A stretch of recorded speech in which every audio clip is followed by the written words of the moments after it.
Xanım Rüqəyyə o xanımdır ki, elə uşaqdır ki, əlbəttə bir mənada deyək, yol boyunca atasının şəhadəti baş verdi, əmisinin şəhadəti baş verdi.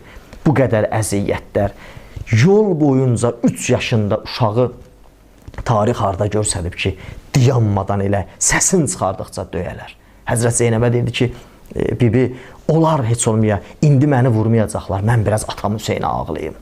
Baxın, bu nə müsibətdir ilahi, dünyada bu müsibəti kim görüb, kim yaşayıb ki, bir uşaq ki, atasına istəyə ağlaya, dünya gözünün qabağında şəhid olan əmisinə istəyə ağlaya, qardaşına istəyə ağlaya, Əli Əsqərə istəyə ağlaya, 6 aylıq qardaşına, cavan qardaşı Əli Əkbərə ağlaya, amma onun ağlamağına belə məhdudiyyət qoyula.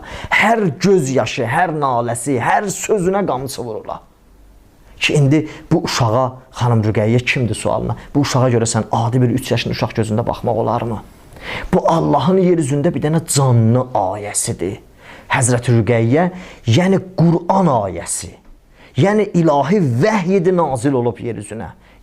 Biz Qur'an ayəsi bir yazılmış qanun elə kitab şəklində qalsa nə qədər dərd edəcək.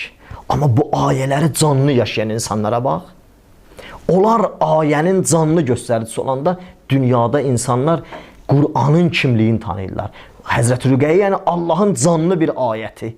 Bir dənə nazil olan vəhy ki, həyatı Qur'anın həqiqətinə xidmət elədi. Həyatı Peyğəmbərin məktəbin diri saxladı. Yəni Həzrət Rüqəyyə bu. Ki, barəsində nə qədər danışmaq olar. Müsibətindən tarixən nə qədər məqdəllərdə yazılıb, nə qədər xətiblər yazıb, nə qədər şairlər yazıb. Həzrət Rüqəyyə bir şəxsidir ki, yer üzünün höccətləri İmam Baqir, İmam Sadiq, İmam Rıza, İmam Kazım əleyhissalam evində Cəddi Hüseynə yas Quranda Həzrət Rüqəyyədən zikr müsibət eləyərdilər.